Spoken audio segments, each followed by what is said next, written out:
दोस्तों, यहाँ पे हमने फार्मर एंड काउ स्टोरी दी है, किसान और गाय की कहानी। इस कहानी में बीमार गाय के बारे में बताया गया है। Moral, farmer and cow story. Farmer and cow story, किसान और गाय की कहानी। फार्मर एंड काउ हिंदी कहानी। एक समय की बात है, एक छोटे से गांव में एक किसान रहता था। उस किसान का नाम था रामलाल।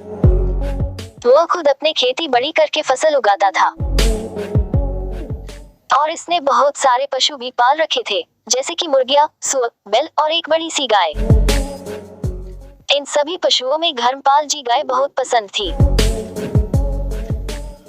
क्योंकि गाय हर रोज बहुत सारा दूध देती थी, इसलिए वह गाय को बहुत प्रेम करता था। रामलाल की सबसे ज्यादा आय का स्रोत गाय का दूध से ही होता था, इसलिए वह चाहता था कि गाय हमेशा के लिए ऐसे ही दूध देती रहे।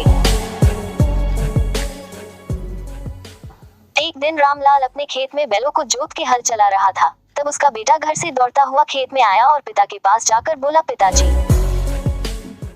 पिताजी चलो जल्दी घर, माँ ने आपको बुलाने के लिए मुझे भेजा है। रामलाल बोले, क्या हुआ बेटा? बेटा बोला, माँ ने यह कहा है कि हमारी गाय दूध नहीं दे रही है और इधर उधर घूम रही है और अजीब अजीब आवाज निकाल रही है। बेटे की बात सुनकर किसान और बेटा दोनों झट से दौड़ते हुए घर गए। तब देखा कि गाय बहुत बीमार लग रही थी। किसान की पत्नी ने दूध निकालने की बार बार कोशिश करती, लेकिन गाय दूध निकालने नहीं देती थी और देखते ही देखते गाय नीचे गिर गई। वैसे गाय को बहुत ही भारी बुखार आया हुआ था। ऐसे ही 2-3 दिन बीत गया और गाय बीमारी की वजह से दूध नहीं दे रही थी। इसलिए किसान ने सोचा कि अगर ये दूध नहीं देती तो इसको रख के मैं क्या करूँगा। बिना ढूंढ के पालना मेरे लिए नुकसान है और अब हर रोज इनकी देखभाल और दवाई लाने के लिए समय नहीं है। ऐसा सोच के किसान ने इन गाय से छुटकारा पाने का तोड़ निकाला। उनको लगा कि अब गाय ठीक नहीं होगी। तब उसने गाय को खड़ा किया और धीरे धीरे गाय को लेके वन की ओर चलते गया।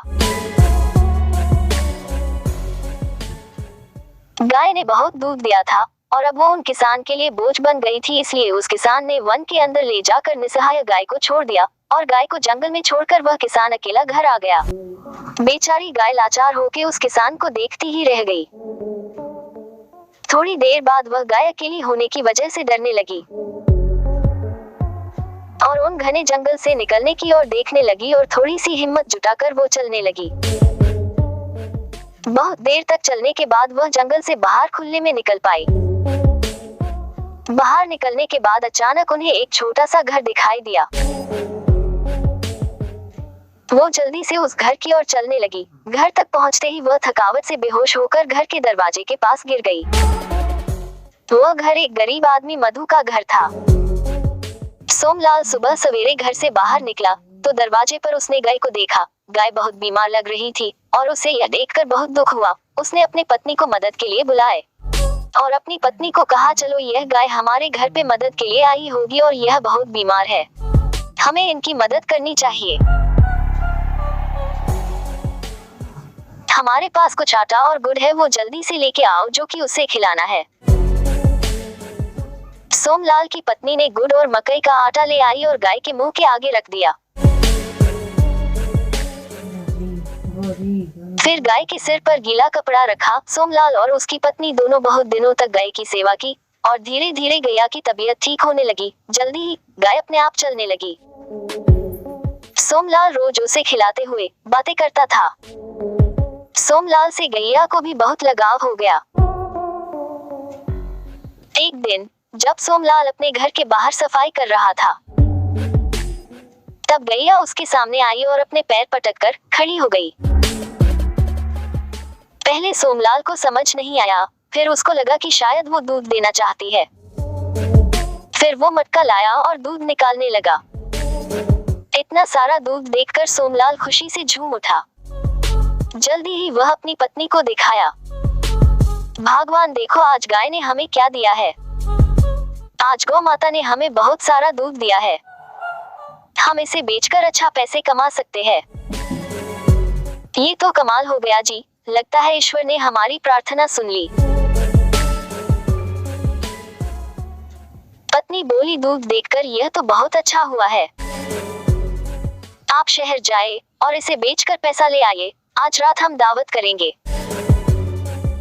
अब मधु दूध लेकर बाजार गया और दूध बेचकर अच्छा पैसा कमा लाया।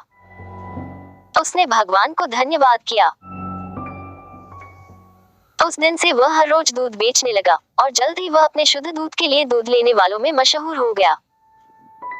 अब शहर वालों को बस उसी का दूध चाहिए था, जिसके लिए वो अच्छी रकम भी देते थे। ऐसे ही थोड़े दिन बीतने के बाद इस बात की खबर रामलाल के पास पहुंच गई। रामलाल जी अपनी गाय को लेने के लिए मधु के घर पहुंच गया और बोला, मेरे गैया को चुराने की हिम्मत कैसे हुई? अब तुम मुझसे अच्छा पैसा कमा रहे हो, मैं अभी इस गाय को लेके जा रहा हूँ, वो तो मेरी गाय है, ये तुम्हारी नहीं है, मुझे वापस दो। रामलाल जी और उनकी पत्नी ने गाय देने से इनकार किया हमने यह बीमार गाय की बहुत देखभाल की है, तब जाके यह गाय ठीक हुई है। अगर हम इनकी देखभाल नहीं करते तब वो मर जाती। अब तुमको यह गाय मांगने के लिए शर्म नहीं आती? मधु की पत्नी ने कहा। अब गाय हम कतई नहीं देंगे, क्योंकि आप दोबारा बीमार होने पर मरने के लिए छोड़ देंगे। रामलाल शर्मसार हो गया, क्योंकि वह गाय को मरने के लिए जंगल छोड़ के गया था और वह खाली हाथ अपने घर चला गया। Farmer and cow story. तो दोस्तों, हमें पशुओं की सेवा करनी चाहिए, क्योंकि वह बोलता नहीं है कि उसे क्या दुख हुआ है, यह तो हमें महसूस करना देखना पड़ता है।